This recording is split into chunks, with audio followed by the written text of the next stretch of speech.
Welcome beloved, आप सबका स्वागत है जो हमारे साथ संडे सर्विस के लिए जुड़ रहे हैं।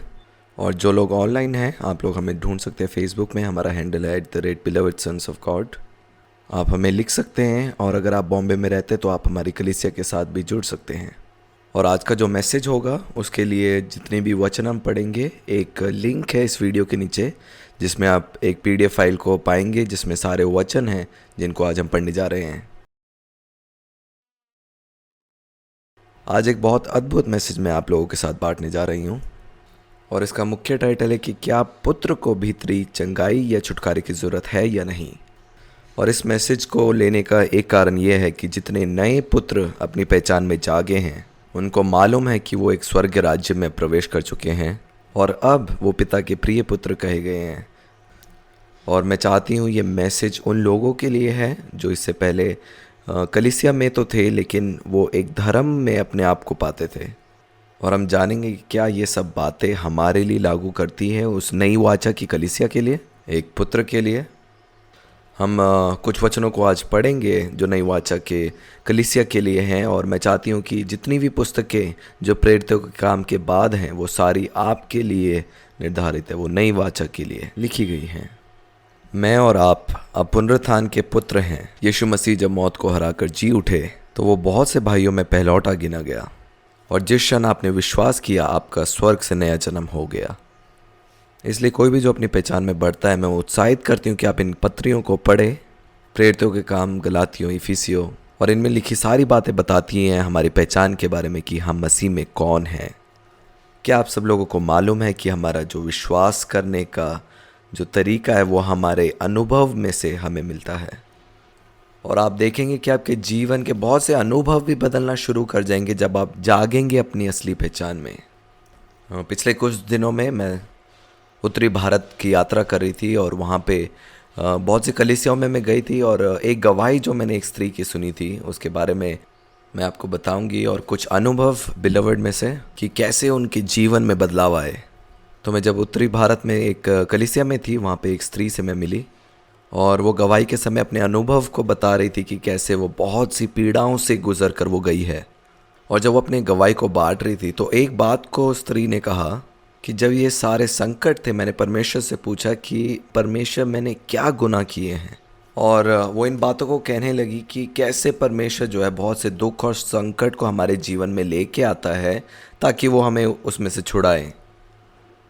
और जब मैं इन बातों को सुन रही थी मैं सोचने लगी और सभा के बाद मैं उस स्त्री से गई और मैंने उनसे बात करके कहा कि वचन में लिखा है कि तुम कभी ठोकर ना खाओगे और भजन संहिता में लिखा है कि वो अपने स्वर्गदूतों को तेरे निमित्त आज्ञा देगा कि जहाँ कहीं तू जाए वह तेरी रक्षा करे। और यहाँ पे आप अपने आप को पा रहे हो कि वो आपकी रक्षा नहीं कर रहा और आप कह रहे हो कि परमेश्वर मैंने क्या गुनाह किए हैं। आप सोचते हो कि जो मैंने बुरे काम किए हैं शायद उसी की वजह से मुझे ये बुरा समय भी मिला। और मैंने उनको कहा कि आपके सारे अनुभव बदलेंगे जब आप अपने सोचने के तरीके को बदलेंगे। मैंने बहुत बारी लोगों को कहा है कि अगर आपके अनुभव जो हैं वो वचन के साथ मेल नहीं खाते तो उन अनुभव को आप ग्रहण मत करें।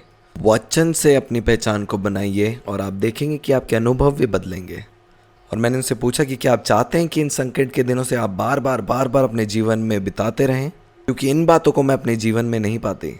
इसलिए मैंने एक बात को कहा कि अगर आप अपने आप को देखने का नज़रिया जब बदलेंगे कि अब आप पुत्र हैं, आपका जन्म स्वर्ग से हो चुका है, वचन में केवल आप आराम करना सीखें और आप देखेंगे सारे अनुभव बदलते हुए अपने जीवन में। और एक बिलवर्ड के सदस्य है, इससे पहले कि वो बिलवर्ड में थे वो बहुत सी सभाओं में हिस्सा बन चुके थे। पहले वो एलन मिनिस्ट्री के साथ जुड़े थे। मैं कुछ नाम लेने जाऊंगी, उससे आपको मदद मिलेगी। और जो एलन मिनिस्ट्री है वो भीतरी चंगाई के बारे में, छुटकारे के बारे में वो प्रचार करती है। और वो क्या करते हैं, वो आपको एक लिस्ट बनाने के लिए देते हैं। वो हर एक पाप के लिए जो बुरे काम आपने किए हैं आपके दादा परदादा से लेकर, और वो श्रापों को वो तोड़ते रहते हैं। और मैंने देखा है कि जितने लोग इस सोच का हिस्सा हैं वो बार बार अपने आप को इन संकट में, परेशानी में पाते हैं, क्योंकि वो एक से छूट कर आ जाते हैं लेकिन एक बड़ी समस्या उनके लिए आगे होती है। और ये उनका व्यक्तिगत अनुभव है। वो इस छुटकारे की सभा के साथ वो जुड़े थे और जब वो अपने राज्य की पहचान में आए कि वो प्रिय पुत्र हैं, उस समय बिलवर्ड की स्थापना नहीं हुई थी और उस समय के बीच में वो बहुत सी कलीसियाओं में वो गए और ये जो कलीसियाँ थी वो क्रूस के पूरे हुए कार्य के ऊपर निर्धारित नहीं थी। इसका मतलब नहीं सिखाया जा रहा था कि आपके भूतकाल, वर्तमान और भविष्य काल के सारे पाप जो हैं वो क्रूस पे चढ़ाए गए हैं, कि अभी आप परमेश्वर के पुत्र हैं। और जो सारे सिद्धांत थे वो एक पुरानी वाचा की कलीसिया से लिए गए हैं। और जब वो ऐसी छुटकारों की सभाओं में वो जाती रही, वो भीतरी मनुष्यत्व के छुटकारे के लिए, चंगाई के लिए, तो तब उन्होंने एक बात को कहा कि प्रिया, एक समय था कि मैं शैतान या फिर दुष्ट आत्मा को भी देखना मैंने शुरू कर दिया था। मुझे कहा गया था कि अपने पाप को लिखो, आप अंगीकार करो, आप अपने जीवन से उन श्रापों को तोड़ते रहो जो भी श्राप आपको अपने जीवन में दिख रहे हैं। और उन्होंने कहा कि जब मैं ये सारे कार्य कर रहे थे, मैंने देखा कि दुष्ट आत्मा भी है जो मेरे जीवन में प्रभाव दे रही थी। वो देखती थी जब अपने आप को घर में अकेला पाती, वो देखती थी कि उनके बर्तन हवा में उड़ रहे हैं, दरवाजे अपने आप बंद हो रहे हैं, और ऐसे बहुत से अनुभव उन्हें मिलना शुरू हुए। उन्होंने कहा कि वो एक सभा में थे, वो प्रार्थना करने गए, उन्होंने एक स्त्री के ऊपर हाथ रखा छुटकारे के लिए, और उन्होंने पाया कि अगली कुछ रातों तक वो खुद नहीं सो पाए। और इन सब अनुभव को पाकर उन्होंने एक बात को कहा कि मेरा जीवन बुरा था, और इन अनुभव के बाद वो जीवन और बुरा बुरा वो होता गया। बहुत सी बीमारियों का सामना करना पड़ा, उनकी सर्जरी भी हुई। और फिर एक समय आया जब कलीसिया ने उनको कहा कि आप अपनी बातों को यीशु मसीह के सामने रखें, और अगर उनकी इच्छा होगी तो वो आपको चंगा करेंगे। और ये समय था, उनको लगा कि कुछ ना कुछ गलत है, क्योंकि यीशु मसीह ने कहा कि मैं आया हूँ कि तुम जीवन पाओ और बहुतायत का जीवन पाओ। और समय आया जब उन्होंने इन सभाओं में जाना बंद कर दिया। और एक और बात को उन्होंने कहा कि जब वो इन सभाओं में जा रही थी, तो कि जो उनके बेटे हैं, समय समय के साथ उनके साथ बहुत सारे एक्सीडेंट हुआ करते थे। वो नीचे खेल रहा होता था दोस्तों के साथ, किसी को भी चोट नहीं लगती थी, लेकिन केवल उन्हीं को चोट लगती थी। और उन्होंने अपनी परिस्थिति को बहुत बुरा पाया, और उन्होंने एक बात को जाना कि भजन संहिता 91 जो है वो सत्य है, लेकिन वो अपने जीवन में उन कार्य को देखता हुआ नहीं पा रहे। और फिर जब वो बीमार हुए, उनकी सर्जरी हुई, एक समय में कलीसिया ने कहा कि देखते हैं अगर यीशु मसीह की इच्छा है कि आप चंगाई पाएं या नहीं। वो उस सभा से बाहर आए, और उन्होंने केवल वचन को लिया कि यीशु मसीह आए कि मैं जीवन पाऊं और बहुतायत का जीवन पाऊं। और कुछ महीने वो अकेले थी, अपने आप को वचन के साथ उन्होंने पाया।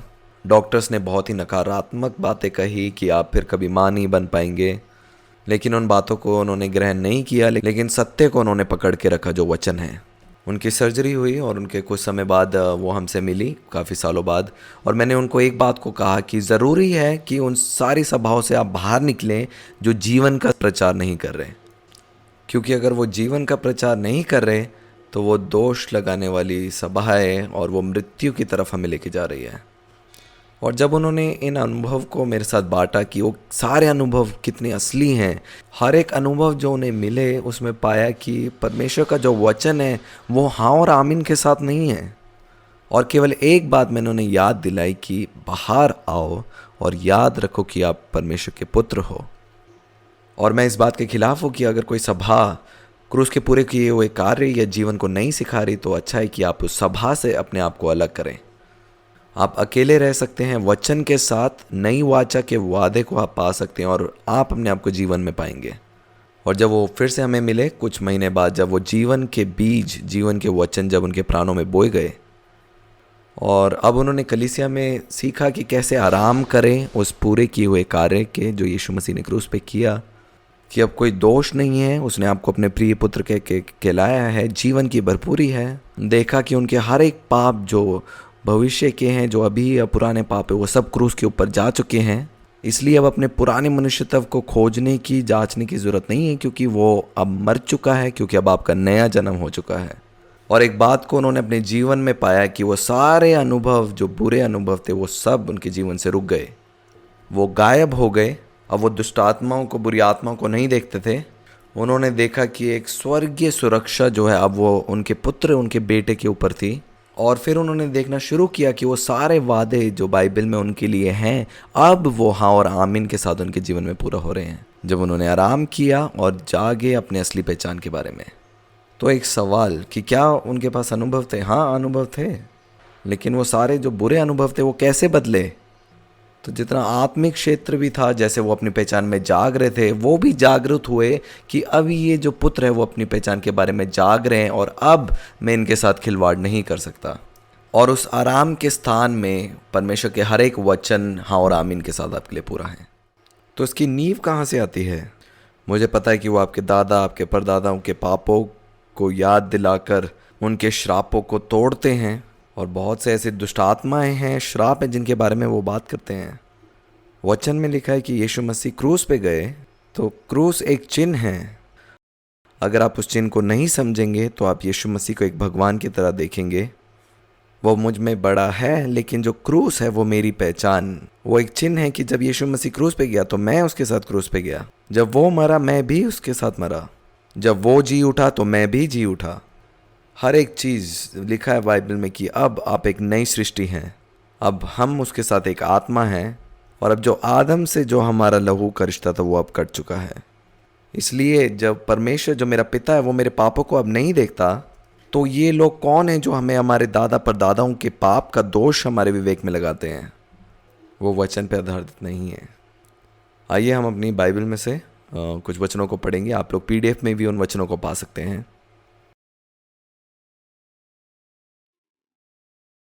इब्रानियों की पत्री उसका 10 अध्याय।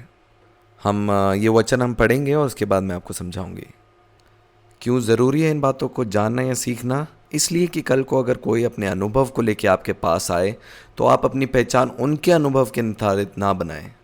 इस बात को मैंने कहा है कि चाहे पूरी दुनिया एक कार्य को कर रही हो, ज़रूरी नहीं है कि वो सत्य है। और जैसे जैसे आप अपने आप को देखेंगे अपनी पहचान में जागते हुए, आप उन अद्भुत अनुभव को अपने आसपास देखेंगे।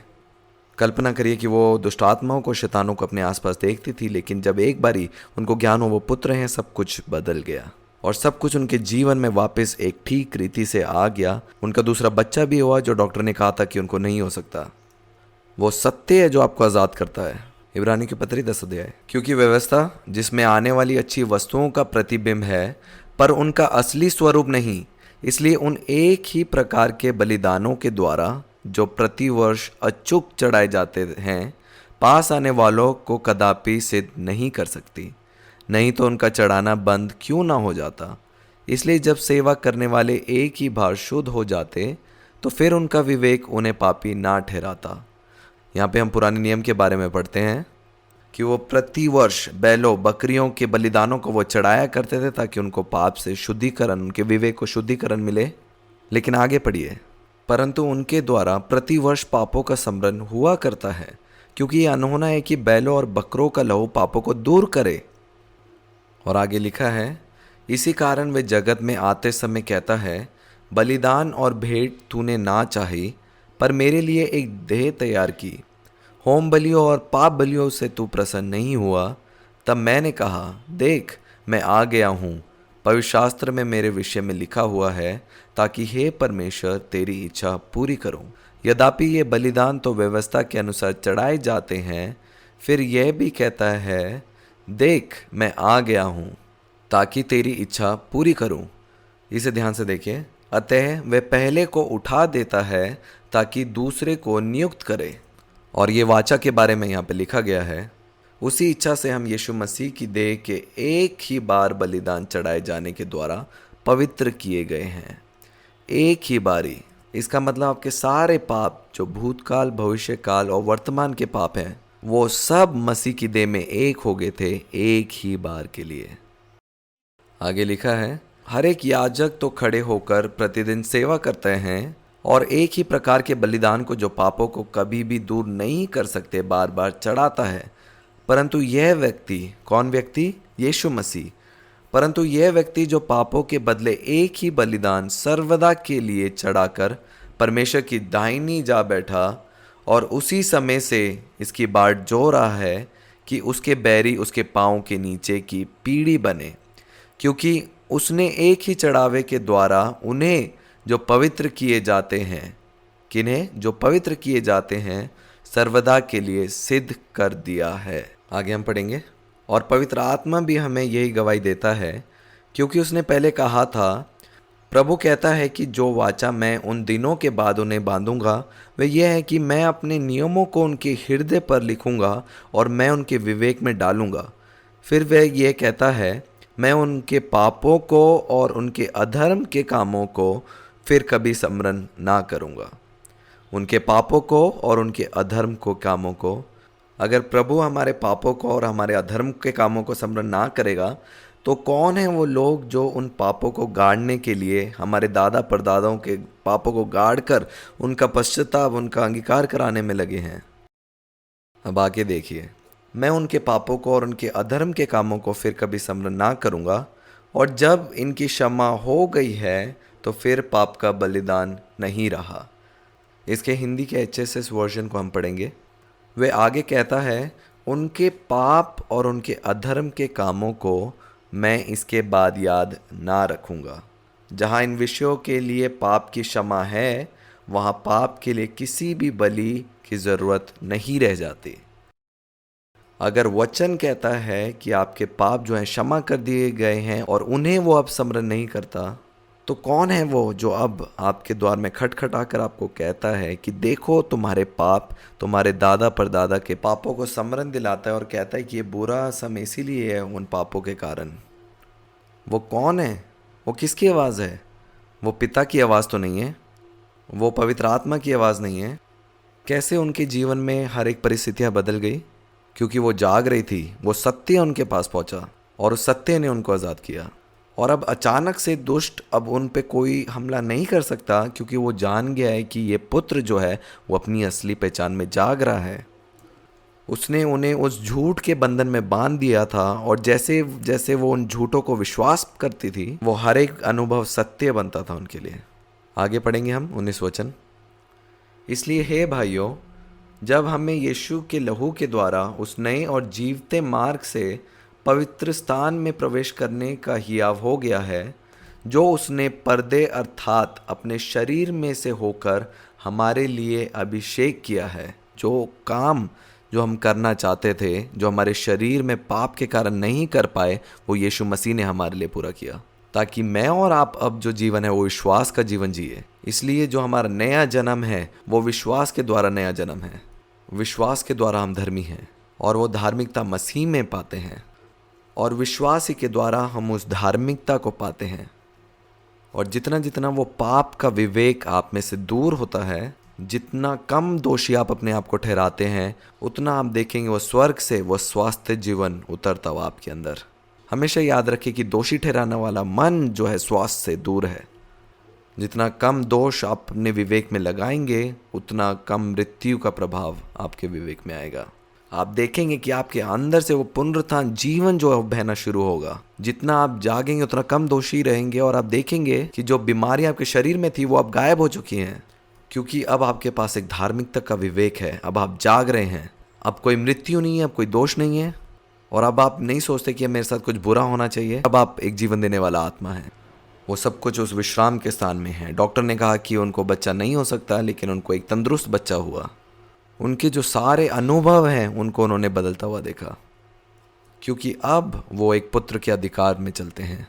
और जैसे जैसे आप जागेंगे वो स्थिरता आपके जीवन में आएगी। आगे हम पढ़ेंगे, इसलिए प्रिय जन की परमेश्वर के परिवार में हमारे लिए एक सबसे उत्तम पुरोहित निर्धारित है, तथा इसलिए कि मसीह यीशु के लहू के द्वारा एक नए तथा जीवित मार्ग से, जिसे उसने उस पर्दे अपने शरीर में से हमारे लिए अभिषेक किया है, हमें अति पवित्र स्थान में जाने के लिए साहस प्राप्त हुआ है। हम अपने अशुद्ध विवेक से शुद्ध होने के लिए अपने हृदय को सींच करें, निर्मल जल से अपने शरीर को शुद्ध करें, अपने विवेक को शुद्ध करें।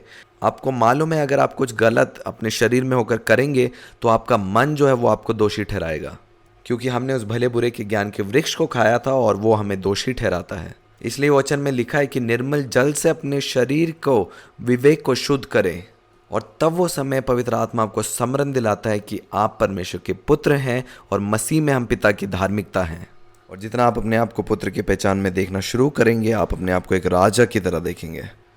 बहुत से लोग जो है मूड काम करते हैं कि वो अभी भी भ्रमित हैं, और जिन लोगों को सत्य नहीं मालूम वो उन लोगों को और भ्रमित करते हैं बोल के कि तुम अभी भी पापी हो। फिर उनमें और दोष लगता है और वो और बीमार पड़ते हैं। मुझे याद है शुरुआती दिनों में जब मैं मसीह में बढ़ रही थी, मुझे कभी मसीह ने नहीं कहा कि तुम एक पापी हो, लेकिन जब मैं एक चर्च में, कलीसिया में गई, वहाँ पे मुझे पाप की पहचान मिली। और फिर मैंने अपने आप को और अधिक बीमार पाया और वो जो बीमारियां मुझे छोड़ के चली गई थी वो वापस से आ गई। फिर किसी ने मुझे पुस्तक दी डेरिक प्रिंस द्वारा जो आशीष और श्रापों के बारे में, और जब मैंने उसे पढ़ा तो मैंने बहुत से शैतानों को अपने आसपास देखना शुरू कर दिया। उस किताब में ज़्यादातर शैतान की पहचान के बारे में था और परमेश्वर की पहचान से ज़्यादा मैं शैतान की पहचान में जागरूकता में बढ़ने लग गई। लेकिन फिर एक आवाज़ थी जो मेरे को पहचान दिलाती थी, स्मरण दिलाती थी कि ये बातें सही नहीं हैं। फिर पवित्र आत्मा ने मुझे सत्य की बातें सिखाना शुरू किया कि यीशु मसीह मेरे लिए श्राप बन गया ताकि मैं और आप उस छुटकारे को प्राप्त कर लें। उन्होंने मेरे हर एक श्रापों को ले लिया ताकि मैं और आप उसमें आशीषित हो जाएं। जो लोग हैं वो बाइबल के इस हिस्से को पढ़ना नहीं चाहते, वो पुराने को पढ़ते हैं और अपने अनुभव को भी उसी समान पाते हैं। और जो आत्मा का क्षेत्र है वह बहुत आनंदित होता है कि आप अंगीकार करते रहते हैं और अपने आप पे दोष लगाते हैं और फिर आपकी परिस्थितियां बिगड़ती हैं।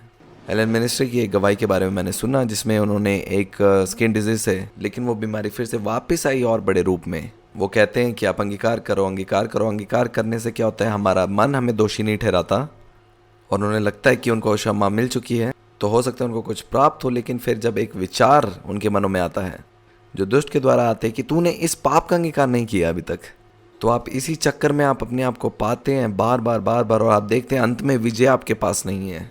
लेकिन सत्य आपको आज़ाद कर सकता है एक बार के लिए और हमेशा के लिए, इस बात को जानकर कि आपके सारे पाप जो भूत को यीशु मसीह ने क्रूस पे ले लिया और अब पाप कुछ भी करने से नहीं है। अगर आप मसीह में हैं तो आप पापी नहीं हैं, अगर आप मसीह में नहीं हैं तो आप पापी हैं।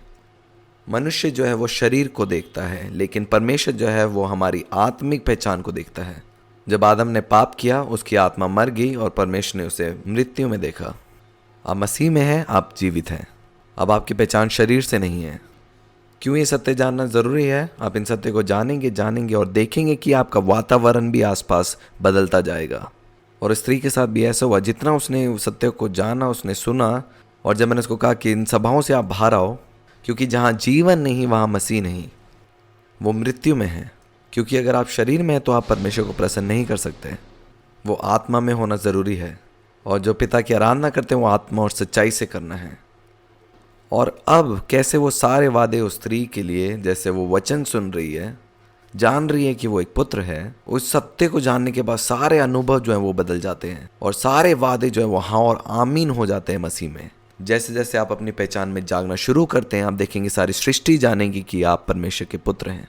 बहुत ज़रूरी है कि आप सत्य को जानें, और अगर आपको लगे कि यहाँ सत्य का प्रचार नहीं है तो आप उसका हिस्सा ना बने, क्योंकि आप कह रहे हैं कि हाँ मुझे सत्य पता है लेकिन मैं आपके साथ इस झूठ में हिस्सा बनना चाहता हूँ। हर एक चीज़ जो पुत्र करता है वो जीवित है, कोई भी काम पुत्र द्वारा मृत्यु में नहीं है। हम पढ़ेंगे पहले यूहन्ना की पत्री उसका 3 अध्याय। हे बालको, हम वचन और जीवी से नहीं पर काम और सत्य के द्वारा भी प्रेम करें। इसी से हम जानेंगे कि हम सत्य के हैं और जिस बात में हमारा मन हमें दोष देगा, क्योंकि परमेश्वर हमारे मन से बड़ा है और सब कुछ जानता है। आप उस दोष को अपने मन में ना आने दें। लिखा है अगर आपका मन दोष ठहराता है तो जान लें कि परमेश्वर आपके मन से बड़ा है। और हे प्रियो, यदि हमारा मन हमें दोष ना दे तो हमें परमेश्वर के सामने हियाव होता है और जो कुछ हम मांगते हैं वह हमें उससे मिलता है। वो क्या चीज़ है? जैसे कुछ लोगों को मांगने पे तुरंत मिल जाती है और कुछ लोगों को नहीं मिलती। वो फ़र्क एक दोषी मन है। इसलिए पवित्र आत्मा अब आप पे दोष नहीं लगा रहा, और ये एक मजबूत नींव बनाने के लिए कुछ सत्य है जिसे हमें जानना ज़रूरी है। और जब हम पवित्र आत्मा के बारे में पढ़ते हैं, लिखा है कि वो हमें याद दिलाता है कि हम मसीह में पिता की धार्मिकता हैं। आपका मन है जो आपको दोषी ठहराता है, और तब पवित्र आत्मा याद दिलाता है तुम पुत्र हो और पिता की धार्मिकता हो। रोमियो की पत्री उसका 6 अध्याय। तो हम क्या कहें? क्या हम पाप करते रहें कि अनुग्रह बहुत हो? कदापि नहीं। हम जब पाप के लिए मर गए तो फिर आगे को उसमें कैसे जीवन बिताएं? क्या तुम नहीं जानते कि हम सब जिन्होंने मसीह यीशु का बपतिस्मा लिया उसकी मृत्यु का बपतिस्मा लिया? अतः उस मृत्यु का बपतिस्मा पाने से हम उसके साथ गाड़े गए, ताकि जैसे मसीह पिता की महिमा के द्वारा मरे हुओं में से जिलाया गया, वैसे ही हम भी नए जीवन की सी चाल चलें। क्योंकि यदि हम उसकी मृत्यु की समानता में उसके साथ जुड़ गए हैं तो निश्चय उसके जी उठने की समानता में भी जुड़ जाएंगे। हम जानते हैं कि हमारा पुराना मनुष्य तब उसके साथ क्रूस पे चढ़ाया गया ताकि पाप का शरीर व्यर्थ हो जाए। आपका पुराना मनुष्य तब उसके साथ क्रूस पे चढ़ाया गया। पवित्र आत्मा जो है वो मरे हुए मनुष्य के प्राणों में काम नहीं करेगा। जो भी काम मैं अपने पुराने मनुष्यत्व में करता हूँ वो एक मरा हुआ काम है। इसका मतलब मैं अभी भी उन कामों को कर रहा हूँ जिसने परमेश्वर ने मृत्यु ठहराया है। और ऐसी परिस्थिति में कोई भी फल उत्पन्न नहीं होता, चाहे हम कितनी भी उनसे बातें करें उनके पुराने मनुष्यत्व के बारे में, और हमेशा अपने आप को समस्या में पाते हैं क्योंकि मैं एक मृतिक मनुष्य के ऊपर काम कर रही हूँ। क्योंकि ज़रूरी है उन व्यक्ति को बताना कि उनकी नई पहचान मसीह में अब क्या है। पुराना जो है वो सब चला गया है। जो आपका इतिहास है, चाहे वो आपके माता पिता आपके दादों को वो बीमारी हुई होगी, वो आपको नहीं होगी। क्योंकि अब जो आपका लहू है वो अब बदल चुका है। क्योंकि अब आपने नया जन्म पा लिया है और वो नया जन्म स्वर्ग से है। और जिस क्षण जब आप विश्वास करते हैं तो पवित्र आत्मा का कार्य आप में कार्य करता है, और हर एक जो फल हैं जो उस भले बुरे के ज्ञान के वृक्ष से हमने पाए थे वो आप में से उनको निकालता है। और वो पुत्र का मन, वो पुत्र की सोच वो आप में देता है, ताकि वो आपको सिखाए कि आपकी स्थापना कहाँ से है। और जितना आप इन बातों में आराम करना सीखेंगे, आप देखेंगे उस सत्य को अपने जीवन से बहता हुआ। मसीह के साथ एक बहुत खूबसूरत ज़िंदगी आपके लिए है, लेकिन मसीहत जो धर्म है वो बहुत बुरा है। इसलिए मैं कहती नहीं हूँ कि मैं क्रिश्चियन हूँ, मैं हमेशा कहती हूँ कि मैं एक पुत्र हूँ। क्योंकि मैं ऐसी कलीसिया में गई हूँ जहाँ पे मुझे दोष लगाया गया और मुझे पाप की पहचान मिली, व्यवस्था का बोझ मेरे ऊपर डाला गया। और ये बात बहुत बुरी है कि कैसे हम व्यवस्था के नीचे हम जी सकते हैं जब अनुग्रह हमारे लिए काम कर रहा है। यीशु मसीह आए ताकि वो बोझ भरा जीवन हमसे ले ले। और गलातियों की पत्री में हम पढ़ते हैं कि अगर तुम आज़ाद हो चुके हो, वापस से उन चीज़ों के एक दास ना बनो, क्योंकि वो बोझ जो है वो कोई भी नहीं उठा सकता। हम जानते हैं कि हमारा पुराना मनुष्यत्व उसके साथ क्रूस पर चढ़ाया गया ताकि पाप का शरीर व्यर्थ हो जाए और हम आगे को पाप के दास्तव में ना रहें। क्योंकि जो मर गया वह पाप से छूटकर धर्मी ठहरा। इसलिए यदि हम मसीह के साथ मर गए तो हमारा विश्वास ये है कि उसके साथ जिएंगे भी, क्योंकि ये जानते हैं कि मसीह मरे हुओं में से जी उठकर फिर मरने का नहीं, उस पर फिर मृत्यु की प्रभुता नहीं होने की। क्योंकि वह जो मर गया तो पाप के लिए एक ही बार मर गया, परंतु जो जीवित है तो परमेश्वर के लिए जीवित है। देखिए, ऐसे ही तुम भी अपने आप को पाप के लिए तो मरा, परंतु परमेश्वर के लिए मसीह यीशु में जीवित समझो। हमें अपने आप को नई पहचान में देखना ज़रूरी है। गलातियों की पत्री उसका 2 अध्याय 20 वचन। मैं मसीह के साथ क्रूस पर चढ़ाया गया हूँ, अब मैं जीवित ना रहा पर मसीह मुझ में जीवित है। तो आप क्या कर रहे हैं? आप मुझसे अंगीकार करवा रहे हैं मेरे पुराने जीवन के बारे में जो मर चुका है। अब आप किससे बात कर रहे हैं? लोग बहुत से कार्य को करते हैं बिना कुछ सोचे समझे, और जो आप विश्वास करते हैं उसी के अनुसार आप अनुभव भी पाते हैं। आपको मालूम है, जितना आप अपनी पहचान में जागना शुरू करेंगे, ये सारी सृष्टि आपके सामने झुकना शुरू करेगी। और अपने जीवन में देखेंगे आप हर एक वादों को हाँ और आमीन के साथ। जब वो अपनी स्त्री में देख रही थी कि एक बुरा समय उनके पास था, उनके पुत्र को, उनके बेटे को बार बार चोट लग रही थी और हर एक चीज़ बुरा अनुभव उनको मिल रहा था, लेकिन जैसे जैसे उन्होंने शुरू किया अपने आप को एक पुत्र की पहचान में देखना, एक समय आया जब उनका छोटा बेटा जो बिस्तरे से वो नीचे गिर गया, लेकिन देखा कि वहाँ पे जो तकिए पड़े थे उन्होंने एक ऐसा सुरक्षा उस बेटे को दी कि जब वो बेटा नीचे गिरा तो उसको बिल्कुल भी चोट नहीं लगी। और उन्होंने मुझे कहा कि कितना अद्भुत है, क्योंकि मैंने देखा कि जो भजन संहिता 91 है वो कितना जीवित है। उन्होंने उस वचन को जीवित और काम करता हुआ देखा। एक समय था जब उन्होंने कहा कि वो सारे वादे जीवित नहीं हैं, और अब वो सारे वादे उनके लिए जीवित हैं। वो इसलिए क्योंकि वो अब अपनी असली पहचान में जाग रहे हैं। उनको अब कोई कार्य करने की ज़रूरत नहीं है, केवल विश्राम में वो अपनी विजय को पाते हैं। अब आपको शैतान से लड़ने की ज़रूरत नहीं है, और आप अपने जीवन में संघर्षों में पड़ जाते हैं क्योंकि कोई व्यक्ति आपके पास आता है और कहता है कि आपको लड़ने की ज़रूरत है। लेकिन जब कोई उन्हें बताता है कि आपको मालूम है कि सारी बातें जो है वो आपके पैरों के नीचे हैं, कि अब आप पुत्र हैं, वो लड़ाई जीत ली गई है, अब आपका काम केवल आराम करना है। और वो कौन सी बात है जिसने संघर्ष खत्म कर दिया? क्योंकि जो आपकी समझ है उसके अनुसार वो काम करता है। इसलिए आप अपने अनुभव से नहीं लेकिन वचन के द्वारा चलें, और जिस वचन को आप थामे हुए हैं आपके अनुभव भी उसके समान हो जाएंगे। मैं मसीह के साथ क्रूस पर चढ़ाया गया हूँ। अब मैं जीवित ना रहा पर मसीह मुझ में जीवित है, और मैं शरीर में अब जो जीवित हूँ तो केवल उस विश्वास से जीवित हूँ जो परमेश्वर के पुत्र का है, जिसने मुझसे प्रेम किया और मेरे लिए अपने आप को दे दिया। मैं परमेश्वर के अनुग्रह को व्यर्थ नहीं ठहराता, क्योंकि यदि व्यवस्था के द्वारा धार्मिकता होती तो मसीह का मरना व्यर्थ होता। इसका HSS हिंदी वर्जन में हम पढ़ेंगे। इसमें लिखा है, मैं मसीह के साथ क्रूस पर चढ़ाया जा चुका हूँ। जो प्रिया है वो मसीह के साथ क्रूस पर चढ़ाई जा चुकी है। अब से वह जो जीवित है मैं नहीं परंतु मसीह है जो मुझ में जीवित है। अब वह जीवन जो मैं शरीर में जी रहा हूँ परमेश्वर के पुत्र में विश्वास करते हुए जी रहा हूँ, जिन्होंने मुझसे प्रेम किया और स्वयं को मेरे लिए बलिदान कर दिया। अब मैं और आप जीवित नहीं हैं, और जिस क्षण आपने मसीह की मृत्यु पर विश्वास किया उसी वक्त आप भी मरे, और अब मैं और आप उसके साथ एक हैं, एक नई पहचान, एक नए स्वभाव के साथ। और यही कार्य है जो पवित्र आत्मा आप में रहकर कर रहा है, और उन हर एक सत्यों में आप जाग रहे हैं। गलातियों की पत्री उसका 3 अध्याय उसका 10 वचन।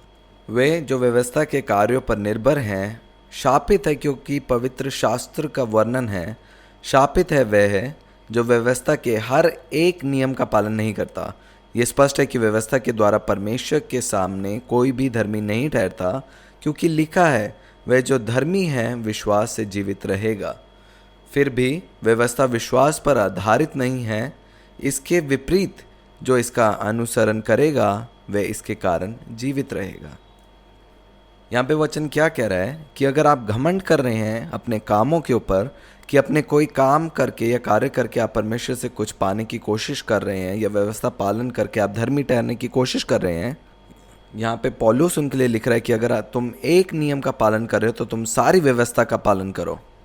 इसलिए मेरी और आपकी पहचान अब कामों से नहीं, लेकिन अब हम उसकी लहू की संतान हैं।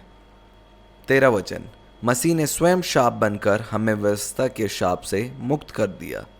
मसीह ने स्वयं शाप बनकर मुझे और आपको व्यवस्था के शाप से मुक्त कर दिया है।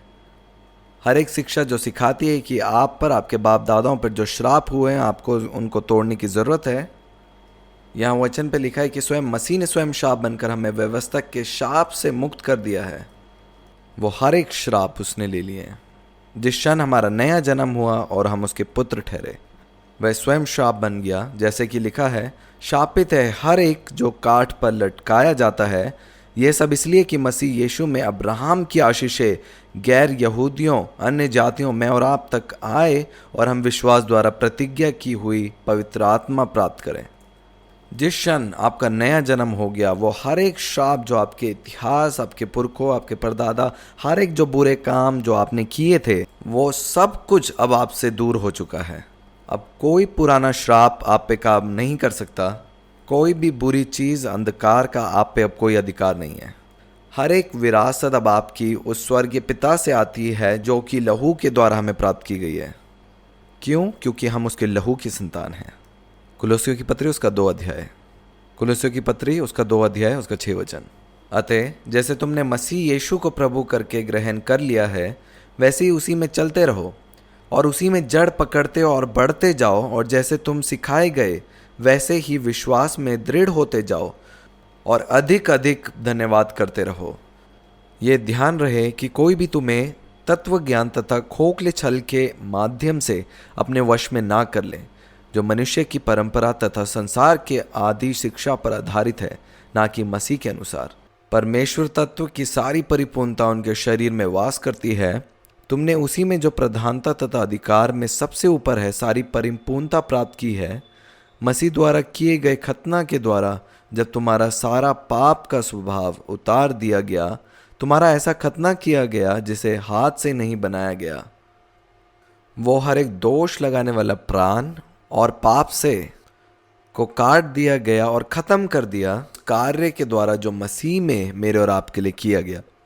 वो हर एक दोष, क्या आपके मन में दोष है किसी काम को लेकर जो आपने अपने जीवन में किया है, और फिर उस दोष को लेकर आप अपने आप को बोझ में पाते हैं और आपका मन आपको दोष लगाता है?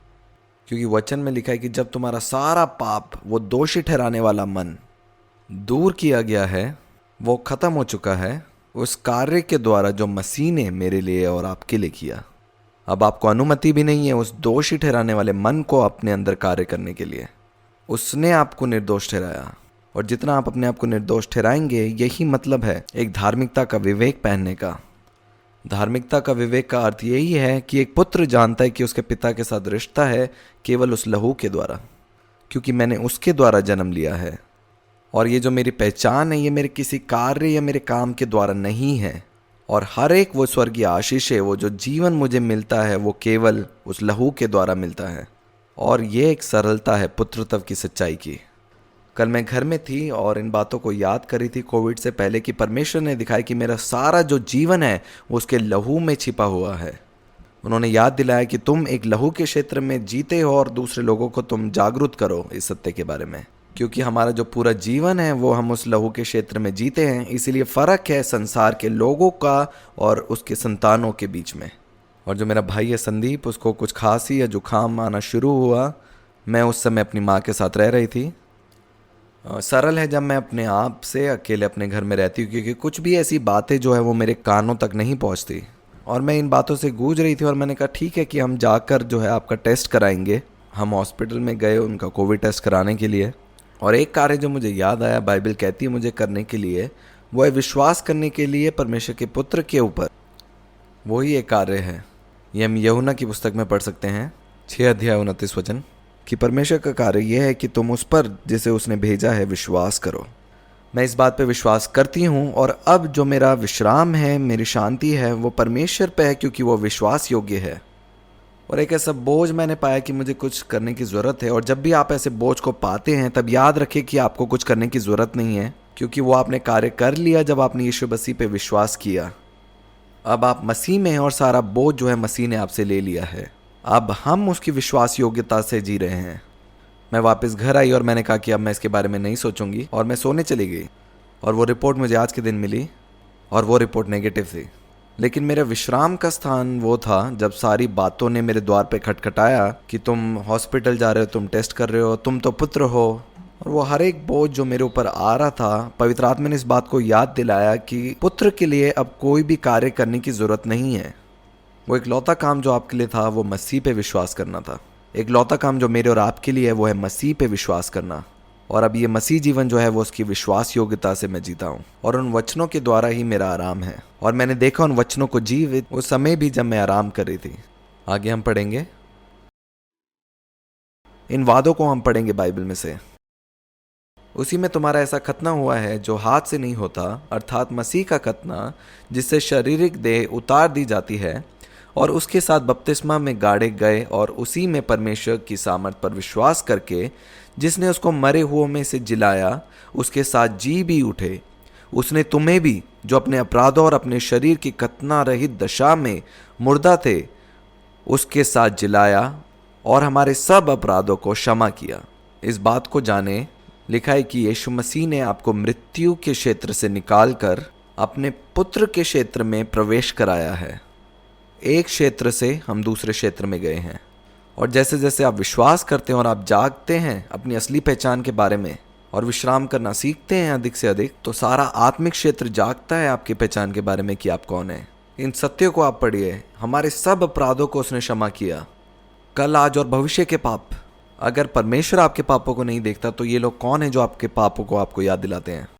14 वचन, और विधियों का वह लेख जो हमारे नाम पर और हमारे विरोध में था, जो व्यवस्था, मिटा डाला और उसे क्रूस पर कीलों से जड़कर सामने से हटा दिया है।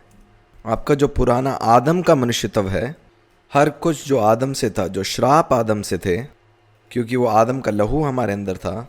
लेकिन वचन कहता है कि जो हमारा आदम का मनुष्यत्व है वो अब क्रूस के ऊपर चढ़ाया गया है। इसका अर्थ कि अब हम आदम के पुत्र नहीं हैं।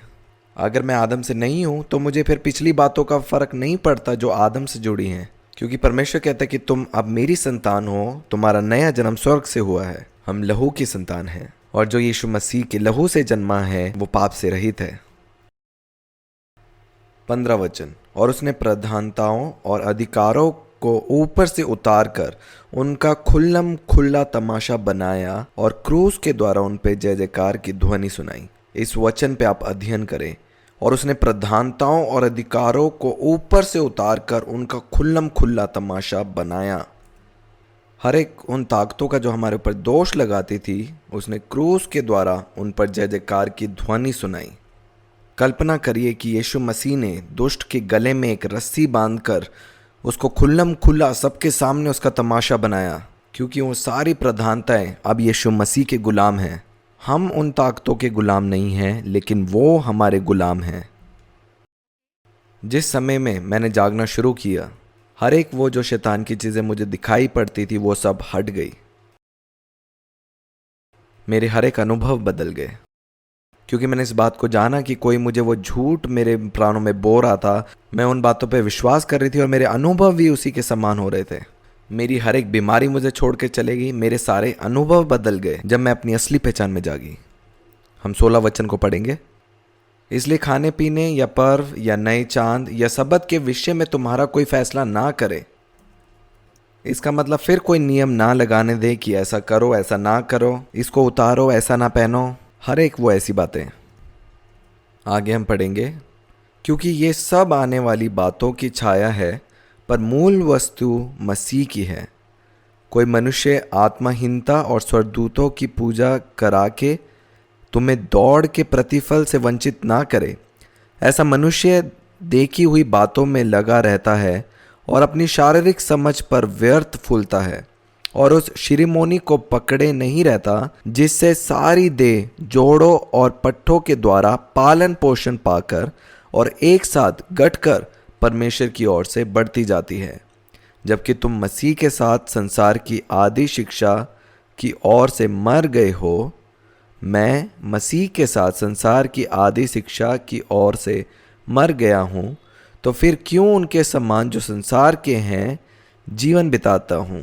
तुम ऐसी विधियों के वश में क्यों रहते हो कि ये ना छूना, उसे ना चखना और उसे हाथ ना लगाना, ये सब वस्तुएं काम में लाते लाते नष्ट हो जाएंगी, क्योंकि ये मनुष्यों की आज्ञाएं और शिक्षाओं के अनुसार है। इन विधियों में अपनी इच्छा के अनुसार गढ़ी हुई भक्ति की रीति और आत्माहीनता और शारीरिक योग्याभ्यास के भाव से ज्ञान का नाम तो है, परंतु शारीरिक लालसाओं को रोकने में इनसे कुछ भी लाभ नहीं होता।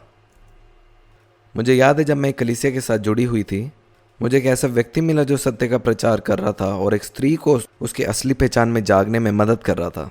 और मुझे नहीं पता था कि उस समय वो ऐसी सभाओं में जा रही है जहाँ पे भीतरी मनुष्यत्व के चंगाई और छुटकारे के बारे में सिखाया जा रहा है। और उस समय में मुझे याद है उन्होंने मेरे साथ अपना एक सपना बांटा था। उन्होंने कहा कि प्रिया, मुझे एक सपना है जिसमें मैं कलीसिया के सभी लोगों को देख रही हूँ कि वो सारे लोग जो हैं वो किसी एक महासभा, एक मीटिंग में वो सभी लोग जा रहे हैं। और उन्होंने देखा कि वो यीशु मसीह के साथ एक पहाड़ की ऊंचाई में बैठे हैं और वो हंस रहे हैं। मैंने उनसे पूछा, क्या तुमने किसी मीटिंग में जाने के लिए तैयारी की है? कि हाँ, मैं एक ऐसी सभा में जा रही हूँ जो भीतरी मनुष्यत्व की चंगाई और उसके छुटकारे के लिए है। फिर मैंने उनसे पूछा कि आपने सपने में क्या देखा? और उन्होंने कहा कि पर सब लोग जा रहे हैं। मैंने उनसे पूछा कि आपने क्या देखा कि आप यीशु मसीह के साथ क्या कर रहे थे? उन्होंने कहा कि मैं और यीशु मसीह एक पहाड़ की चोटी पर थे और वो नीचे देखकर हंस रहे थे। अगर सारे लोग किसी एक चीज़ को कर रहे हैं तो ज़रूरी नहीं है कि वो बात सत्य है। और ये सिर्फ उस समय है जब मैं उनसे बात कर रही थी उनकी असली पहचान के बारे में कि मसीह में तुम एक पुत्र हो। और मैंने उनको याद दिलाया कि देखिए, पवित्र आत्मा है जो आपको कुछ बातों को सिखा रहे हैं। क्योंकि मुझे नहीं पता था कि वो सभा में जा रहे हैं और पवित्र आत्मा उनको बता रहे हैं कि तुम क्या करने जा रहे हो। और फिर वो सभा में नहीं गए। आगे हम पढ़ेंगे गलातियों की पत्री, उसका 5 अध्याय। मसीह ने स्वतंत्रता के लिए हमें स्वतंत्र किया है, अतः इसमें स्थिर रहो और दास्तव के जुए में फिर से ना जूतो। क्यों? मैं और आप कोई भी फल उत्पन्न नहीं करने वाले अगर मैं और आप अपने पुराने मनुष्यत्व को ही खोदते रहेंगे। और सबसे सरल बात जो मैं आपको बता सकती हूँ जिससे आप विजय प्राप्त करो, वो सत्य ये है कि आपका पुराना मनुष्यत्व अब क्रूस पर मर चुका है। एक लौता व्यक्ति जो इस बारे में चिंता कर रहा है कि ये क्यों हो गया, ये कैसे हो गया, वो आप हैं। और वो दुष्ट है जो आपको इस चक्र में वो देखना चाहता है। इस चक्र से बाहर निकलने का जरिया है, मेरा नया जन्म हो चुका है, स्वर्ग से नया जन्म। सब कुछ जो मेरा है वो परमेश्वर पिता का है। और अब मैं जाग रहा हूँ कि मैं असलियत में कौन हूँ और पवित्र आत्मा यही कार्य आपके अंदर कर रहा है। मसीह ने स्वतंत्रता के लिए हमें स्वतंत्र किया है, अतः इसी में स्थिर रहो और दास्तव के जुए में फिर से ना जूतो। देखो, मैं पौलुस तुमसे कहता हूँ कि यदि खतना करोगे तो मसीह से तुम कुछ लाभ ना होगा। फिर भी मैं हर एक खतना करने वालों को जताए देता हूं कि उसे सारी व्यवस्था माननी पड़ेगी। पौलुस कह रहा है कि अगर तुम एक व्यवस्था मान रहे हो तो तुम्हें सारी व्यवस्था माननी पड़ेगी। तुम जो व्यवस्था के द्वारा धर्मी ठहरना चाहते हो, मसीह से अलग और अनुग्रह से गिर गए हो। इसीलिए जो लोग जो हैं वो परमेश्वर के वादों को हाँ और आमीन के साथ अपने जीवन में नहीं पाते, क्योंकि यहाँ पे लिखा है कि तुम मसीह से अलग और अनुग्रह से गिर गए हो। इसका अर्थ है कि आप कह रहे हो कि मैं पुत्र नहीं हूं। आप कह रहे हैं कि मैं व्यवस्था के अधीन हूं, कि मैं व्यवस्था पालन करने के लिए बना हूं, और आप देखते अपने जीवन में उन बुरे अनुभव को, क्योंकि आप विश्वास नहीं करते कि आप एक पुत्र हैं, कि वो लहू है जो हमें योग्य बनाता है हर एक विरासत के लिए। क्या आपको मालूम है कि पुराने नियम में भी जब लोग गलतियां करते थे या पाप करते थे, इज़राइल को कभी आशीष नहीं मिली उसके द्वारा जो काम उन्होंने किए, क्योंकि वो कर ही नहीं पाए। हमेशा वो लहू था, लेकिन पुराने नियम में वो बैलों और बकरों का लहू था। लेकिन आज मुझे और आपको वो सारे वादे हाँ और आमीन, लेकिन आज नए नियम की कलीसिया में हमें वो सब क्यों मिलता है? क्यों? क्योंकि अब हमने उसके द्वारा नया जन्म प्राप्त कर लिया है। मैं और आप परमेश्वर से उत्पन्न हुए हैं, एक नई सृष्टि। वही आपका आराम है, वही मेरा आराम है। तभी मेरे भाई की नेगेटिव रिपोर्ट दी। मेरा आराम विश्राम कहाँ था? कि मैंने विश्वास किया, सिर्फ वही, क्योंकि मुझे पता है मेरा बोझ अब यीशु मसीह ने ले लिया है। आगे हम पढ़ेंगे 5 वचन। क्योंकि आत्मा के कारण हम विश्वास से आशा की हुई धार्मिकता की बाट जोते हैं। मसीह यीशु में ना खतना और ना खतना रहित कुछ काम का है, परंतु केवल विश्वास जो प्रेम के द्वारा प्रभाव डालता है। तुम तो भली भांति दौड़ रहे थे, अब किसने तुम्हें रोक दिया कि सत्य को ना मानो? ऐसी सीख तुम्हारे बोलने वाले की ओर से नहीं, थोड़ा सा खमीर सारे गूंदे हुए आटे को खमीर कर डालता है। अगर आप एक छोटे से झूठ को भी अपने मनों में जगह देंगे तो आपके पूरे विश्वास करने के ढंग को वो प्रभावित करता है। उन स्त्री के साथ क्या हुआ? क्यों उनको वो सारी शैतानी चीज़ें दिखाई दे रही थी? उनके परिवार के साथ, उनके बेटे के साथ वो सारे बुरे अनुभव हो रहे थे। एक छोटे से झूठ ने उनके मन में सारे विश्वास करने के तरीकों को बदल दिया। मैं प्रभु पर तुम्हारे विषय में भरोसा रखता हूँ कि तुम्हारा कोई दूसरा विचार ना होगा। सत्य को जानो, सत्य तुम्हें आज़ाद करेगा। दुष्ट चाहता है कि वो आपको सत्य से दूर रखे और बंधन में जकड़े रहे। आपको चाहता है कि आप झूठ पे विश्वास करें। आगे पढ़ेंगे। परंतु जो तुम्हें घबरा देता है वह कोई क्यों ना दंड पाएगा।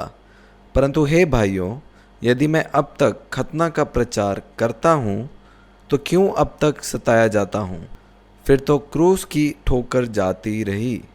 भला होता कि जो तुम्हें डावाडोल करते हैं वे अपना अंग ही काट डालते। उसका 13 वचन। हे भाइयों, तुम स्वतंत्र होने के लिए बुलाए गए हो, परंतु ऐसा न हो कि ये स्वतंत्रता शारीरिक कामों के लिए अवसर बने, वरन प्रेम से एक दूसरे के दास बनो।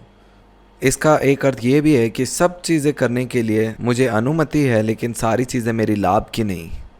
मुझे पता है मैं स्वतंत्र हूँ, लेकिन फिर भी मैं चाहती हूँ कि कुछ चीज़ें मैं ना करूँ, क्योंकि मुझे उन कामों की इच्छा नहीं, क्योंकि अब मसीह का स्वभाव, एक पुत्र का स्वभाव है जो मेरे अंदर आ चुका है। आगे पढ़ेंगे 14 वचन। क्योंकि सारी व्यवस्था इस एक ही बात में पूरी हो जाती है, तू अपने पड़ोसी से अपने समान प्रेम रख। पर यदि तुम एक दूसरे को दांत से काटते और फाड़ खाते हो तो चौकस रहो कि एक दूसरे को सत्यानाश ना कर दो। हम पढ़ेंगे कुलुसियों की पत्री, उसका 1 अध्याय 10 वचन, उसका 12 वचन। और पिता का धन्यवाद करते रहो जिसने हमें इस योग्य बनाया कि ज्योति में पवित्र लोगों के साथ मिरास में सहभागी हों। उसी ने हमें अंधकार के वश से छुड़ाकर। अब इस बात को देखिए, बहुत बारी मुझे लोगों के मैसेज आते हैं कि मुझे एक छुटकारे की ज़रूरत है। आपको मालूम है आप सभाओं में जा सकते हैं, कोई आप पे हाथ रखकर प्रार्थना कर सकते हैं दुष्ट आत्मा निकालने के लिए, उससे छुटकारा पाने के लिए। पर ये एक सत्य है जो आप वचन में पाते हैं कि उसने हमें अंधकार के वश से छुड़ाकर अपने प्रिय पुत्र के राज्य में प्रवेश कराया है। इसका अर्थ कि उसने हमें दुष्ट के अंधकार के वश से छुड़ाकर हमें अब अपने प्रिय पुत्र के राज्य में प्रवेश कराया है। मेरा और आपका आत्मा को वो छुटकारा मिल चुका है। आपकी शारीरिक सोच में से आपको छुटकारा चाहिए, और वो छुटकारा तब मिलेगा जब आप अपनी असली पहचान में जागेंगे कि आप कौन हैं। जब आप विश्वास करेंगे उस गवाही के बारे में जो पिता ने आपके विषय में कही है, उस स्थान में आप अपने आप को आराम में पाएंगे। आगे देखिए, जिसमें हमें छुटकारा अर्थात पापों की क्षमा प्राप्त होती है। वो पापों की क्षमा हमें लहू द्वारा दी गई। अब आपको छुटकारे की ज़रूरत नहीं है। वो लोग जो मुझे मैसेज करते हैं छुटकारे के लिए, आपको छुटकारा पाने की ज़रूरत नहीं है। आपकी सोच है जिसको छुटकारे की ज़रूरत है। इसलिए पौलुस इस बात को कहता है कि एक छोटा सा झूठ आपके मन में आपके विश्वास करने के ढंग को वो बदल देता है।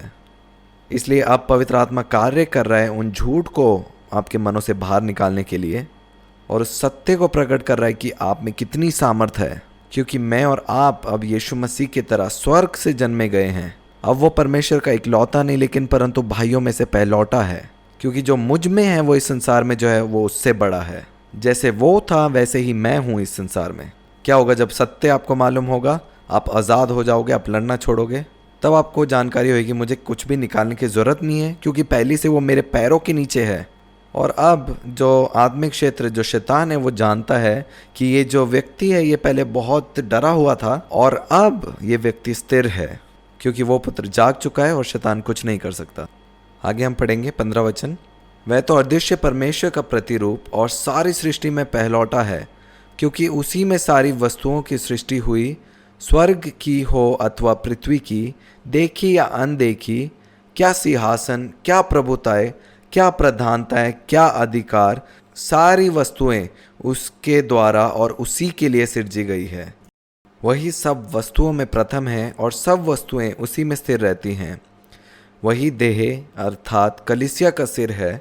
वही आदि है और मरे हुओं में से जी उठने वालों में पहलौटा, कि सब बातों में वही प्रधान ठहरे। मैं और आप यीशु मसीह के साथ प्रधान ठहरे हैं। मैं और आप अब मसीह के साथ एक हैं। हमें एक प्रथम स्थान दिया है हर एक बातों के ऊपर। आगे हम पढ़ेंगे, क्योंकि पिता की प्रसन्नता इसी में है कि उसमें सारी परिपूर्णता वास करे और उसके क्रूस पर बहे हुए लहू के द्वारा मेल मिलाप करके सब वस्तुएं का उसी के द्वारा से अपने साथ मेल कर ले। वो सब वस्तु उसी के द्वारा उसी में मेल करे। क्या आपको मालूम है कि पुराने नियम में और हमारी संस्कृति में पाया जाता है कि बहुत सी बारी हम परमेश्वर भगवान को लहू की एक भेंट हम चढ़ाते हैं, क्योंकि मनुष्य कहीं पे समझा, क्योंकि कई बारी वो कोई बकरी या फिर कोई बच्चा की बलि चढ़ाने से उनको क्षमा प्राप्त होएगी। अब वचन कहता है कि यीशु मसीह के लहू के द्वारा, उसके बहुमूल्य लहू के द्वारा मेरा और आपका छुटकारा हुआ है। अब मैं और आप आदम के पुत्र नहीं हैं। वो जो आदम की पीढ़ी है वो मुझ में ख़त्म हो चुकी है। इस संसार के रीति या नियम द्वारा मैं जीवित नहीं। चाहे लोग आकर आपको भरमाएं, लेकिन आप अपने आप को सर्वदा उस सत्य में दृढ़ पाएं। वचन आपको याद दिला रहा है कि जागें आपकी असली पहचान में, कि वचन आपको क्या कहता है। मैं और आप स्वर्ग जाते हैं क्योंकि हमारा जन्म स्वर्ग से हो चुका है। अब हम परमेश्वर के समान उसके रूप में हैं। 21 वचन, तुम जो पहले निकाले हुए थे और बुरे कामों के कारण मन से बैरी थे, उसने अब उसकी शारीरिक देह में मृत्यु के द्वारा तुम्हारी भी मेल करा लिया, ताकि तुम्हें अपने सम्मुख पवित्र और निष्कलंक और निर्दोष बनाकर उपस्थित करे। पिता अब आपको पवित्र और निष्कलंक और निर्दोष देखता है। और यदि अगर आपको कोई कहता है कि आपको पवित्र बनने की ज़रूरत है, क्योंकि पवित्रता कोई ऐसी चीज़ नहीं है जिसे मैं कमा सकता हूँ, वो दान है जो मुझे दिया गया है। अगर मैं मसीह में हूँ तो मैं उसका पुत्र हूँ, अगर मैं मसीह में नहीं हूँ तो मैं एक पापी हूँ। वो इतना ही सरल है। मसीह में हूँ तो मैं पुत्र हूँ, और अगर मैं पुत्र हूँ तो वो हर एक चीज़ जो मेरे पिता की है वो अब मेरी है। क्योंकि जब एक बार आप विश्वास करते हैं मसीह में, सब कुछ वो आप पाते हैं, क्योंकि अब आप उसकी लहू की संतान हैं। सिर्फ इसीलिए पाते हैं क्योंकि अब उसने आपको अपना कहा है। वो एक आराम है। हर एक वादे जो हैं आपके लिए हाँ और आमीन बन जाएंगे, क्योंकि अब अभी आप एक पुत्र हैं। वो एक आराम है। मैंने पिता की विश्वासी योग्यता को देखा। 23 वचन, यदि तुम विश्वास की नींव पर दृढ़ बने रहो और उस सुसमाचार की आशा को जिसे तुमने सुना है ना छोड़ो, जिसका प्रचार आकाश के नीचे की सारी सृष्टि में किया गया। ये सुसमाचार है जिसका प्रचार सारी सृष्टि में किया गया, कि मसीह अब तुम में है, क्योंकि अभी आप पवित्र, निष्कलंक और निर्दोष हैं। और नई वाचा की कलीसिया में दुष्ट कैसे काम करता है? वो झूठ को लोगों को बीच में लेके आता है और बंधन में बांधता है, और फिर उनका विश्वास करने का ढंग बदल जाता है। क्या आपको मालूम है जब स्त्री ने विश्वास करना शुरू किया, हर एक बीमारी उसके शरीर में से चली गई। और क्या चीज़ थी जो उसे चंगाई पाने से रोक रही थी? वो उन लोगों के बीच में थी जो इन बातों को कह रही थी कि हम यीशु मसीह के सामने उस प्रार्थना को लेके जाएंगे और देखेंगे कि वो आपको चंगाई देना चाहता है या नहीं। ये केवल झूठ है। लेकिन जैसे जैसे वो सत्य को जाना, सत्य ने उसे आज़ाद किया। मैं ऐसी कलीसियाओं में गई हूँ जो कहती हैं आप बीमार है किसी पाप के कारण में और उस पाप का अंगीकार करो, लेकिन वो सारे फल जो हैं वो भले बुरे ज्ञान के वृक्ष से हैं और वो पुरानी वाचा के हैं, क्योंकि अब परमेश्वर आपको पवित्र देखता है। अगर आप मसीह में हैं तो आप पुत्र हैं। और ज़रूरी आप जानें कि अगर आप पुत्र हैं, उस लहू के द्वारा आप में वो स्वर्गीय स्वास्थ्य काम करेगा, क्योंकि अब बीमारी मेरे स्वभाव में ही नहीं है। तब आप जीवन देंगे और पवित्र आत्मा आपके अंदर आनंद बनाएगा जब आप सत्य के साथ एक होंगे। दूसरे कुरिन्थियों की पत्री उसका 5 अध्याय। इसलिए यदि कोई मसीह में है तो वह नई सृष्टि है, पुरानी बातें बीत गई हैं, देखो सब बातें नई हो गई हैं। जो आदम के द्वारा चीज़ें थी वो सब बीत गई हैं, क्योंकि मैं और आप अब आदम के पुत्र नहीं हैं। सब बातें नई हो गई हैं। ये सब बातें परमेश्वर की ओर से हैं, जिसने मसीह के द्वारा अपने साथ हमारा मेल मिलाप कर लिया और मेल मिलाप की सेवा हमें सौंप दी है। अर्थात परमेश्वर ने मसीह में होकर अपने साथ संसार का मेल मिलाप कर लिया और उनके अपराधों का दोष उन पर नहीं लगाया, और उसने मेल मिलाप का वचन हमें सौंप दिया है। वो दोष लगाने की सेवकाई नहीं, लेकिन वो परमेश्वर के साथ मेल मिलाप करने की सेवकाई हमें सौंप दी है। आगे पढ़ेंगे। इसलिए हम मसीह के राजदूत हैं। मानो परमेश्वर हमारे द्वारा विनती कर रहा है। हम मसीह की ओर से निवेदन करते हैं कि परमेश्वर के साथ मेल मिलाप कर लो। ये बहुत सुंदर है। जो पाप से अज्ञात था उसी को उसने हमारे लिए पाप ठहराया कि हम उसमें होकर परमेश्वर की धार्मिकता बन जाएं। परमेश्वर ने यीशु मसीह को पाप बना दिया ताकि मैं उसमें पवित्र बनूं, ताकि मैं पुत्र बनूं। वो उस क्रूस पे पाप बन गया ताकि मैं परमेश्वर पिता की लहू की संतान बन जाऊं। सबसे बड़ा सत्य जो है इस बात में है कि आप जानें कि अब आप उसके लहू की संतान हैं। और जब आप इस सत्य में विश्राम कर रहे हैं, चाहे कोई भी बात आपके कानों में क्यों ना पड़ने दो, आप सर्वदा याद रखें कि अब आप परमेश्वर के पुत्र हैं यीशु मसीह के लहू के द्वारा, और वो लहू आपको हर एक बातों के लिए योग्य बनाता है। अब हम एक आराम के जीवन में जी रहे हैं उसकी विश्वास योग्यता के द्वारा। यूहन्ना का सुसमाचार उसका 16 अध्याय। पवित्र आत्मा का कार्य क्या है? वह आकर संसार को पाप और धार्मिकता और न्याय के विषय में निरुत्तर करेगा। पाप के विषय में इसलिए कि वे मुझ पर विश्वास नहीं करते। ये एक दृढ़ नींव बनाने के लिए एक सत्य है जो मैं आपको बता रही हूँ। ये लोग केवल आपके पापों को लेकर आप पे दोष लगाएंगे। वो उस समय के लिए जब आप मसीह को नहीं जानते, लेकिन पिता वापस आपको राज्य में लेके आए एक पुत्र की पहचान में, क्योंकि अब मैं मसीह में हूँ, अब मैं परमेश्वर की संतान हूँ। और 10 वचन में लिखा है, और धार्मिकता के विषय में इसलिए कि मैं पिता के पास जाता हूँ और तुम मुझे फिर ना देखोगे। वही कार्य जो वो अभी कर रहे हैं, क्योंकि अभी मैं मसीह को नहीं देखता। तो पवित्र आत्मा अब निरुत्तर क्या कर रहा है? वो आपको पाप के लिए दोषी नहीं ठहराता, क्योंकि वचन कहता है जो आपके आज, कल और भविष्य के पाप हैं वो सब क्रूस पे चढ़ाए गए हैं। वो उन्हें अब याद नहीं करता। इसलिए प्रतिदिन पवित्र आत्मा मुझे मेरी धार्मिकता के विषय में याद दिलाता है। हर एक बात में वो याद दिलाता है कि प्रिय, तुम पवित्र हो, तुम योग्य हो वो हर एक चीज़ पाने के लिए जो पिता की है। उस निर्मल जल को वो हमारे मनों में, उस दोषी मन से उसको छुटकारा पाने के लिए छिड़कता है। अब आपका मन आप पे दोष ना लगाने पाए। अब आप पुत्र हैं और आपकी सारी विरासत लहू के द्वारा आपको मिलती है। न्याय के विषय में इसलिए कि संसार का सरदार दोषी ठहराया गया है। अभी हमने क्या पढ़ा वचन से कि उसने शैतान को हराकर उसका खुल्लम खुल्ला मजाक उड़ाया। अब शैतान मुझे और आपको दोषी नहीं ठहरा सकता। इस बात को जान लें कि हर एक बात जो आपके मनों में दोष लगाने के लिए आती है वो आपके पिता के द्वारा नहीं है, वो शैतान के द्वारा है, क्योंकि उसको दोषी ठहराने वाला आत्मा कहा गया। वो हमेशा आपको आपकी कमियों को वो हमेशा याद दिलाता है, और पवित्र आत्मा है जो आपको स्मरण दिलाता है कि आप मसीह में उसकी धार्मिकता हैं। मैंने तुम्हें निर्दोष जाना है, इसलिए नहीं कि तुमने क्या कार्य करे हैं। 12 वचन।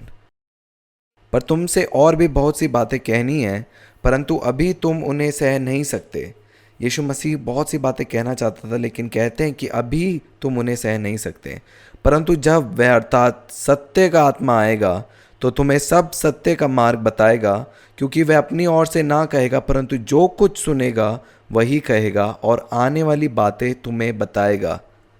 वह मेरी महिमा करेगा, क्या आप पे दोष लगाकर? नहीं, क्योंकि वह मेरी बातों में से लेकर तुम्हें बताएगा। अब पवित्र आत्मा मुझे स्मरण दिलाता है कि प्रिया, जब भी तुम बाइबल पढ़ते हो और पढ़ते हो जो मेरी विरासत है, अब वो तुम्हारी भी विरासत है। मैं पवित्र हूं तो तुम भी पवित्र हो। जिस भी चीज़ को मैंने हाथ लगाया वो आशीषित हुई, जिस भी चीज़ को तुम हाथ लगाओगे वो आशीष पाएगी। अब कोई भी आपके प्रिय लोगों को छू नहीं सकता। ये सब बातें जो पवित्र आत्मा मुझे निरंतर याद दिलाता है। जो कुछ पिता का है वह सब मेरा है, इसलिए मैंने कहा कि वह मेरी बातों में से लेकर तुम्हें बताएगा। ये कार्य है जो पवित्र आत्मा याद दिला रहा है। गलातियों की पत्री उसका 5 अध्याय 8 वचन। वो क्या कार्य है जो पवित्र आत्मा चाहता है कि हम करें? क्योंकि तुम तो पहले अंधकार थे, परंतु अब प्रभु में ज्योति हो, अतः ज्योति की संतान के समान चलो, क्योंकि ज्योति का फल सब प्रकार की भलाई और धार्मिकता और सत्य है। और ये परखो कि प्रभु का क्या भाता है। अंधकार के निष्फल कामों में सहभागी ना हो, वरन उन पर उल्हाना दो, क्योंकि उनके गुप्त कामों की चर्चा भी लज्जा की बात है। पर जितने कामों पर उल्हाना दिया जाता है वह सब ज्योति से प्रकट होता है, क्योंकि जो सब कुछ को प्रकट करता है वह ज्योति है। इसे देखिए, इस कारण वे कहता है, हे सोने वालों, जाग और मुर्दों में से जी उठ, तो मसीह की ज्योति तुझ पर चमकेगी। बुद्धि से चलो 15 वचन। इसलिए ध्यान से देखो कि कैसी चाल चलते हो, निर्बुद्धियों के समान नहीं पर बुद्धिमानों के समान चलो। अवसर को बहुमूल्य समझो, क्योंकि दिन बुरे हैं। इस कारण निर्बुद्धि ना हो, पर ध्यान से समझो कि प्रभु की इच्छा क्या है। दाखरस से मतवाले ना बनो, क्योंकि इससे लूचपन होता है, पर आत्मा से परिपूर्ण होते जाओ और आपस में भजन और स्तुति गान और आत्मिक गीत गाया करो और अपने अपने मन में प्रभु के सामने गाते और कीर्तन करते रहो। इफिसियों की पत्री उसका 1 अध्याय 18 वचन में ये लिखा है, जैसे जैसे तुम्हारे मनों की आंखें खुल रही हैं, आप उस मिरास में शामिल हो रहे हैं जो पिता ने आपके लिए रखी है। भीतरी मनुष्यत्व के छुटकारे के लिए, उसकी चंगाई के लिए बाहर सभाओं में जाते हैं कि अगर आप मर गए तो परमेश्वर उस व्यक्ति पे काम नहीं कर सकता जो मरा हुआ है। जब आपका नया जन्म हो गया तो सब कुछ जो आपके पुराने मनुष्यत्व के बारे में था वो मर चुका है। इसलिए पवित्र आत्मा आपके पुराने मनुष्यत्व में कार्य नहीं करेगी, लेकिन अब पवित्र आत्मा केवल आपको जगा रहा है आपके उस नए जीवन के बारे में। इसलिए चाहे वो वहाँ पे लोगों पे पाप का दोष लगा रहे हैं, उनके मनों में दोष लगा रहे हैं, वो वचन पे आधारित नहीं है। अगर आपके सारे पाप, कल, आज और भविष्य के पाप क्षमा किए गए हैं, अब आप आदम के पुत्र नहीं हैं, तो क्या नींव है उन लोगों के सिद्धांतों की जो आपके पुराने दादाओं परदादाओं के पापों को याद दिलाकर उनको क्षमा करने के लिए बोलते हैं? वो वचन पे आधारित नहीं है। और अगर वचन पे आधारित नहीं है तो जो भले बुरे ज्ञान का वृक्ष है उसका फल केवल मृत्यु की ओर हमें लेके जाएगा। जो स्वतंत्रता है वो इसी बात को जानने में है कि आप अभी परमेश्वर के पुत्र हैं। जो आपका कल, आज और भविष्य के पाप है वो सब कुछ क्रूस पे जा चुका है, जीवन के वृक्ष के द्वारा हो चुका है। अब आपका पिता है और हर एक बात जो आपके जीवन के बारे में है उसे लिखा गया है, और आप विश्राम कर सकते हैं इस बात को जानकर कि वो आपके भलाई के लिए लिखा गया है, क्योंकि वचन है जो आपके लिए सब कुछ कर रहे हैं। क्या आपको अब किसी और चीज़ से छुटकारे की ज़रूरत है? नहीं, क्योंकि आपका पहले से ही छुटकारा हो चुका है। अब आप छुटकारा कहाँ पे प्राप्त कर रहे हैं? आपके मनों में, आपके प्राणों में। अब ज़रूरत नहीं है कि कोई और व्यक्ति आप पे हाथ रख के और आपको छुटकारे के लिए प्रार्थना करे, लेकिन जैसे जैसे आप विश्वास करेंगे वचन के ऊपर, उस गवाही के ऊपर जो पिता आपके विषय में कहता है, उन सत्यों में आराम करना सीखेंगे, वो हर एक वादों को आप हाँ और आमीन होता हुआ देखेंगे अपने जीवन में। आप जाग रहे हैं उस सत्य में, और हर एक झूठ के वो बीज को पवित्र आत्मा निकाल रहा है, और अब वो दोषी विवेक को निकाल कर आपको धार्मिकता का विवेक वो आपके अंदर दे रहा है। और जितना आप जागेंगे उस धार्मिकता के विषय के बारे में, तो चाहे जितने भी बुरे अनुभव आपके जीवन में होने दो, वो सारे अनुभव बदलता हुआ आप देखेंगे। जैसे आप इन सत्य के वचनों को भी सुनेंगे और देखेंगे कि अब आपके सारे अनुभव जो हैं वो वचन के अनुसार होंगे। केवल एक कार्य है अब आपके लिए करने के लिए, वो है उसके पुत्र पे विश्वास करना। उसके पुत्र के क्षेत्र में, प्रेम के क्षेत्र में वो लेके आया है, और मेरा जीवन जो है वो उसकी विश्वास योग्यता से चलता है। और हर एक वो दोष लगाने वाली आत्माओं को, नवाजों को जो हमारे मनों में आती है, उसको हम दूर करते हैं, क्योंकि वो सारा कार्य जो है क्रूस के ऊपर पूरा किया गया। अब कुछ भी मुझे और आपको करने की ज़रूरत नहीं है, क्योंकि सब कुछ मसीह ने क्रूस पे कर दिया है। अब हर एक कार्य जो मैं कर रही हूँ, मसीह मुझ में रहकर उन कार्यों को पूरा करता है। आज के मैसेज को क्लोज करेंगे और हम सब मिलकर, जितने लोग सुन रहे हैं, हम धन्यवाद करेंगे आज वचन के लिए। आप मेरे पीछे अंगीकार कर सकते हैं। पिता, मैं धन्यवाद करता हूँ क्योंकि मैं आपके राज्य में आपका बेटा हूँ। यीशु मसीह, आप मेरे महायाजक हैं, और हर एक वो आत्मिक उन्नति जो लोगों के प्राणों में आती है इस समय, जो इन वचनों को सुन रहे हैं, उसकी धन्यवाद की भेंट हम आपको चढ़ाते हैं पिता।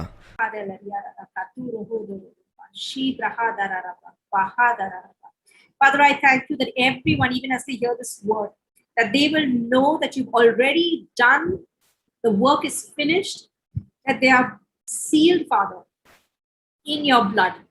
We are sons of your blood, Father. And everything, all the promises are yes and amen in our life, even as we rest. Father, I thank you that nothing needs to be fought. It's already fought. It's all under our feet. And even as we're being more still and resting in your love for us, all things are coming together for us, Father. All the promises are becoming yes and amen. I thank you for the rest that we have. I thank you, Father, that every lie, Holy Spirit, that any of the sons is believing in any area, Holy Spirit, that you will uproot it and replace it with your truth of righteousness. I thank you for that. In Jesus' name.